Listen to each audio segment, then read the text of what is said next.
भाई मैंने भी आपसे यही बात करनी थी। आप मेरी फिक्र करनी छोड़ दें। मैं आपकी खुशी में खुश हूं। इस वक्त जो सबसे ज्यादा चीज इंपॉर्टेंट है वो अम्मी की सेहत का ख्याल रखना। हैरत है मुझे कि तुम्हें जहांजेब ने जिंदा कैसे आने दिया। काश वो और अदनान मेरी जान ले लेते, पर मेरी जिंदगी को सजा बनाने के लिए उन्होंने मुझे वहां से जिंदा आने दिया। रानी बेटी राज करे।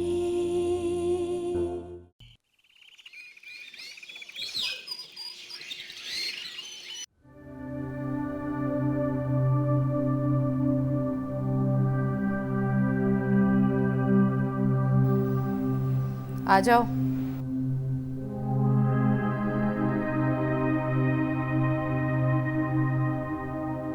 ये सब क्या है? जी अनजान मत बनो।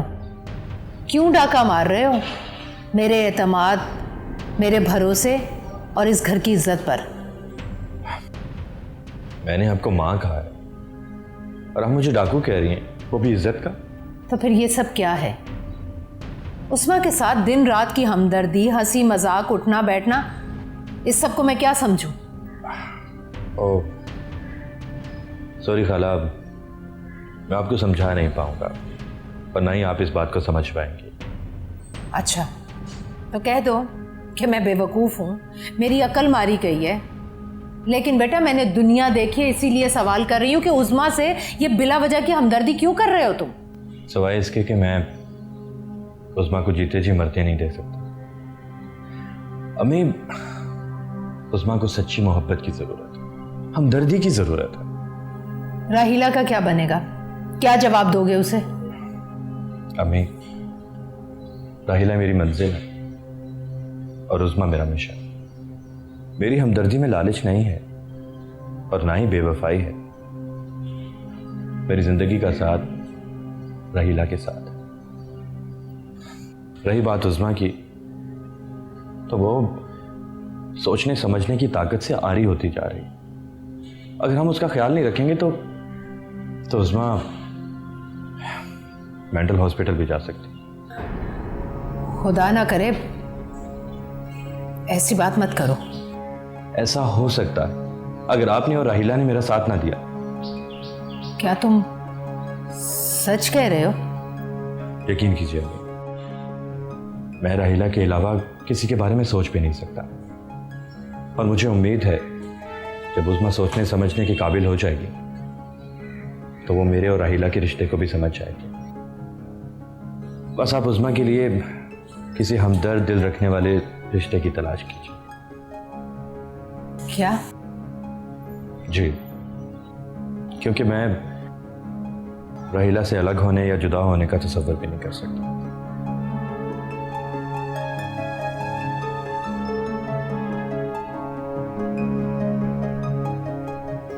काश फैसल तुम ये कहते जाते कि उस्मा से अलग रहने का तुम तसव्वुर नहीं कर सकते, तो मैं अपनी उस्मा को नहीं। गुड्डो, ये कैसा सोचने लगी है तू? नहीं, फैसल सिर्फ राहिला का नसीब है।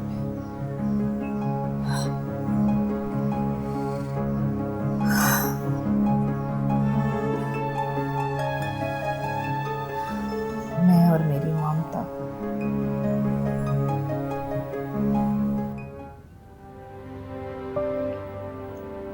अरे जहांजेब आप?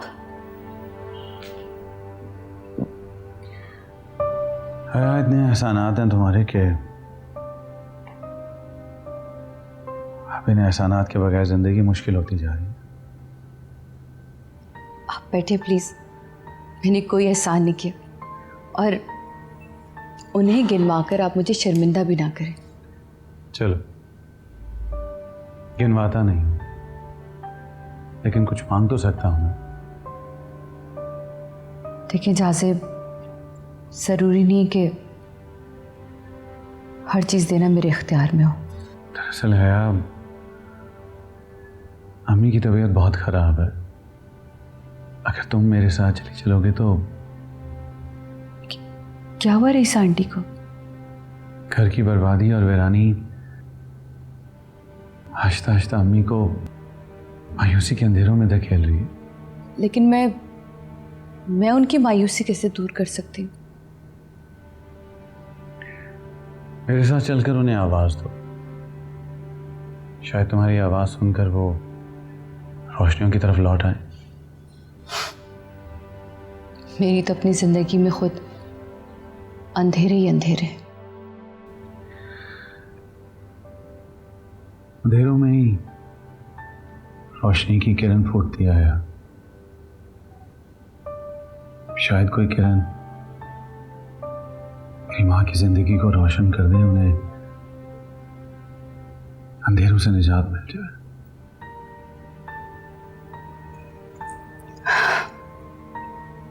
ठीक है झांसी, मैं आपके साथ चलती हूँ, लेकिन इस बात का ध्यान रखिएगा, मुझे अपने अंधेरे बहुत अजीज है और मैं उन अंधेरों में किसी को भी शरीक नहीं बनाना चाहती, किसी को भी नहीं।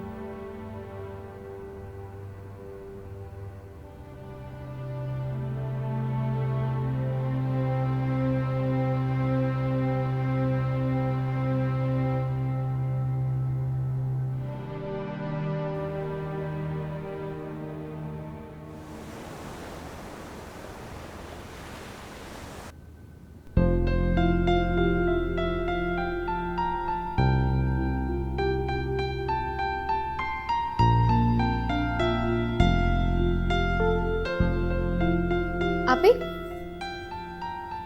आप ऐसे ही जा रहे हो? मैं अच्छी नहीं लग रही? बहुत प्यारी लग रही हो। पता है फैसल की पसंद है ये सब। मुझ पे कितना सच है ना, जैसे मेरे लिए बनाओ।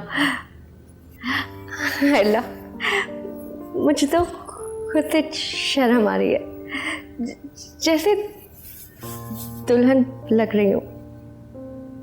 बहुत अच्छी बात है, ऐसे ही खुद से शर्माती रहो। क्यों? खुद से क्यों?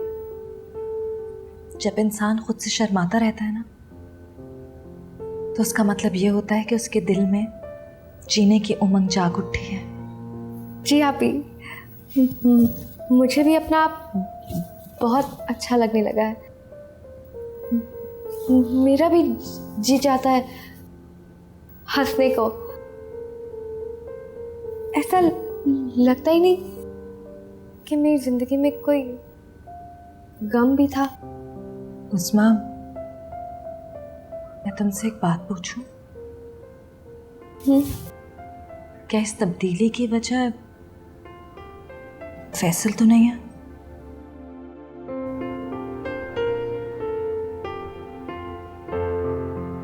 अगर मैं कहूँ कि हाँ, फिर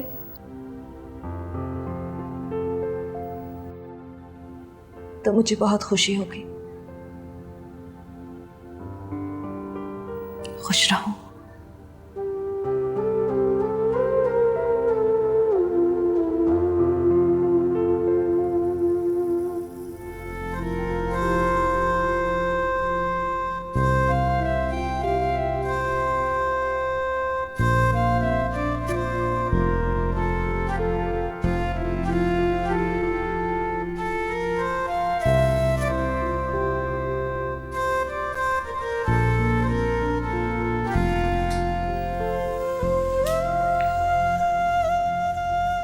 अब भी कह दो कि मैं गलत हूं, बोलो कि मेरा दिमाग खराब है। देखो, अगर तुम उज़्मा के चेहरे पर खुशियां देखकर खुश होती रहोगी ना, तो सारी जिंदगी रोती रहोगी ऐसे ही बैठकर। तो फिर क्या करूं मैं? क्या उसके चेहरे से मुस्कुराहट छीन लूं, या जो वो जीना चाहती है उसके जीने की उमंग छीन लूं? नहीं,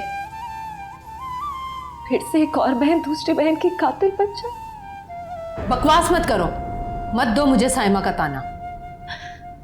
जहर देकर मारना और खुशियां छीनकर मारना एक बराबर है। मैं ऐसा नहीं कर सकती। मुझे उस्मा बहुत प्यारी है। राहिला, हाँ तुझे सच सच बता दूं बेटा कि तू मुझे उस्मा से ज्यादा अजीज है। और मैं ये भी जानती हूँ कि तू अब फैसल से प्यार करने लगी है। पहले तूने बहन की खातिर कुर्बानी दी, लेकिन अब तुम उज़्मा के आंसुओं की खातिर ये कुर्बानी नहीं दोगी। और तुम भूल जाओ कि मैं तुम्हें ऐसा करने दूंगी। ये सच है कि मैं फैसल से मोहब्बत करती हूँ और मैंने फैसल को अपनी जिंदगी भी मान लिया है। मगर अम्मी, मुझे अपनी जिंदगी से ज्यादा अजीज उस्मा की जिंदगी है और मैं अपनी जिंदगी उस्मा के लिए कुर्बान कर सकती हूँ। लेकिन फैसल को तुम्हारी ये कुर्बानी कबूल नहीं होगी, क्योंकि फैसल की जिंदगी तुम हो, उस्मा नहीं। अम्मी, लेकिन फैसल अपना फैसला सुना चुका है। तुम्हें तुम्हारी जिंदगी मुबारक हो।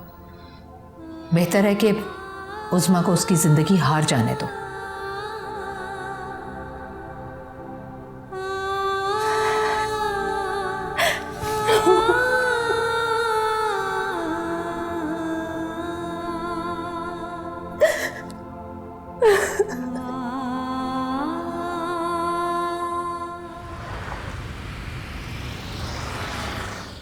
अदनान, ये चाँद से कहाँ रह गया? अभी तक आया क्यों नहीं?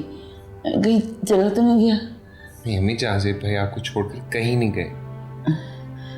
उसको बुलाओ। मैं बुलाता हूँ उनको। है आंटी, तुम आ गई? आंटी मैं तो आपके पास ही थी। अब कैसी तबीयत है आपकी? बेटा, अब तुम इस घर को छोड़कर नहीं जाना। तुम्हारी बहुत जरूरत है इस घर को।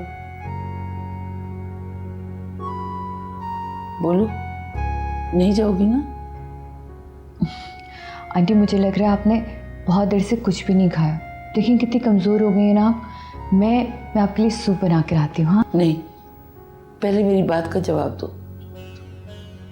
मैं आपके पास ही हूँ ना आंटी। मैं सूप लेकर आती हूँ, फिर हम ढेर सारी बातें करेंगे।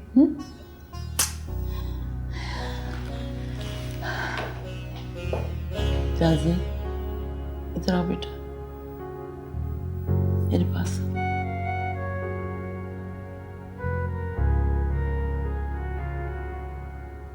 बेटा तुम्हारा बहुत शुक्रिया। तुमने एक बार फिर मेरा मान रख लिया। अब तो कहीं नहीं जाओगे ना? नहीं माँ, आपको छोड़कर मैं कहीं नहीं जाऊंगा।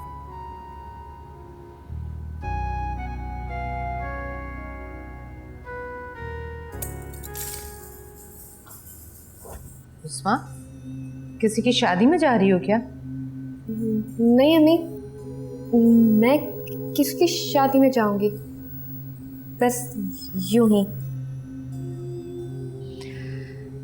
देखो उस्मा, मैं तुम्हें एहसास नहीं दिलाना चाहती, लेकिन अगर कोई देखेगा तो ये ताना ज़रूर देगा कि बेवा होकर तुम इस हुलिये में। तो मैं भी जवाब दे दूंगी। क्या बेवा को जीने का कोई हक नहीं है? और अगर नहीं है तो शौहर के साथ ही दफन कर देना चाहिए। देखो, मरने वालों के साथ मरा नहीं जाता, लेकिन मुआशरे के तकाजे पूरे करने होते हैं। आंसू ना भी आए तो बहाने पड़ते हैं दिखाने के लिए दुनिया वालों को। क्यों? जब मेरे आंसू निकलते थे तो कौन आया उनको पोंछने के लिए? मेरे जख्मों पे किसने मरहम रखा? कोई नहीं आता। आप भी नहीं।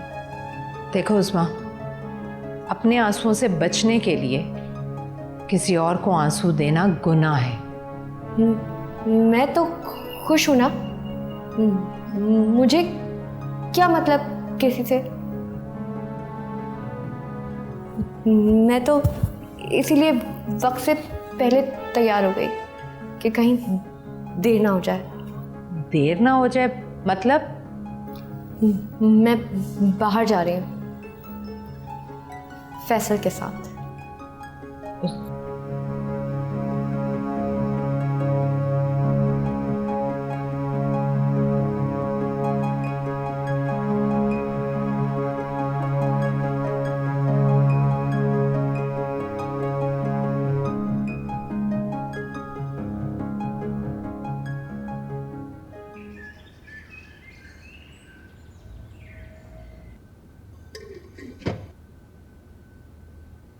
आया यूं घर के किचन में काम करती बहुत अच्छी लग रही हो। भाई मेरा मतलब है कि इस तरह घर में तुम काम करो तो घर भी जरा आबाद लगता है, साफ सुथरा निखरा निखरा सा। आंटी, घर घर वालों से आबाद होता है और मैं तो यहाँ चंद घड़ी के लिए मेहमान हूँ। मुझे वापस जाना है। अगर इस घर की दीवारें तुम्हारा रास्ता रोकें या इसका फर्श तुम्हारे पांव पकड़ ले या फिर घर वाले अगर तुम्हारी इल्तिजा करें फिर भी? जी, फिर भी, क्योंकि मेरी बेटी मेरे घर में अकेली है। देखो आया, जब दुख एक हो तो एक दूसरे के आंसू पोंछ के ही बांटे जाते हैं वो दुख। तुम प्लीज ये दुख बांट लो। मैं जानती हूँ कि सिर्फ तुम बांट सकती हो इस घर का दुख। देखो तुम यूं रहम करोगी तो उसका अजर भी तुम्हें जरूर मिलेगा। प्लीज टीना आंटी, मैं नहीं चाहती कि मैं आंटी को इस हालत में छोड़ के कहीं जाऊं।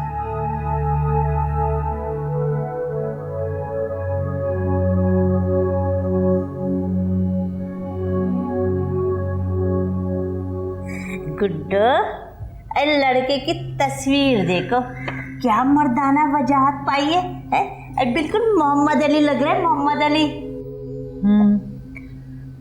है तो बहुत मुनासिब, मगर बुआ उम्र तो। गुड्डो, बेवा बेटी ब्याह रही हो, कुंवारी नहीं। कहीं से लगता है 35-36 साल का। बताओ। 35-36 तो काबिल कबूल है बुआ। अच्छा ये बताओ करता क्या है? गुड्डो, बस ये समझो तुम्हारी बेटी उस्मा के ना भाग जाग गए। अरे बिजली के महकमे में इंजीनियर है, ना कोई आगे ना कोई पीछे, बस बाप बेटा है। बाप हयात है इसका? बड़ी भोली हो तुम, है? जावेद का बेटा 2.5 साल का। क्या बच्चा भी है? पुराना मनाना। अगर तुम्हारी उस्मा के साथ ऐसा हादसा ना होता ना तो वो भी एक बच्चे की माँ कहलाती। अरे जावेद मियाँ की बीवी दूसरे बच्चे को जन्म देते हुए अल्लाह को प्यारी हो गई। इस तरह वो भी एक बच्चे का बाप है, एक जैसा बच्चा है। अच्छा ठीक है बुआ, तुम ये तस्वीर छोड़ जाओ, मैं उस्मा को दिखा दूंगी। बस ये बच्चे वाली बात जरा। अरे गुड्डो, ऐसे ही रिश्ते मिलते हैं एक बेवा को, हाँ नहीं तो।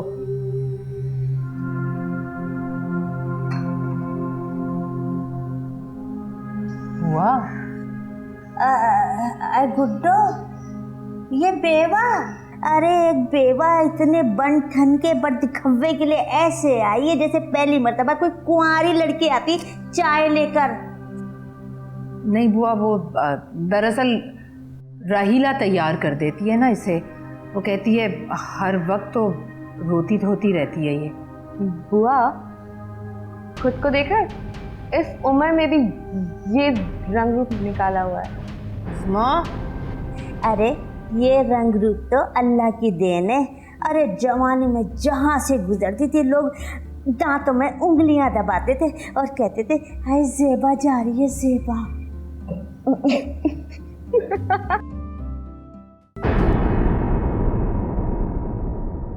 रानी बेटी राज करे। मैं तुम्हारी ममता को अपना नाम दूंगा। बहुत देखे मैंने ऐसे सौतेले रिश्ते। तुम भी तो एक ऐसे रिश्ते को निभा रही हो फिर ये नेकी मेरे नाम क्यों नहीं कर सकती? तो क्या करूं? इरफान के गम को अपनी मौत बना लूं मैं, सिर्फ इसलिए कि दुनिया क्या कहेगी? सफेद कपड़े पहन लूं, आंखों में आंसू डाल के घूमती रहूं,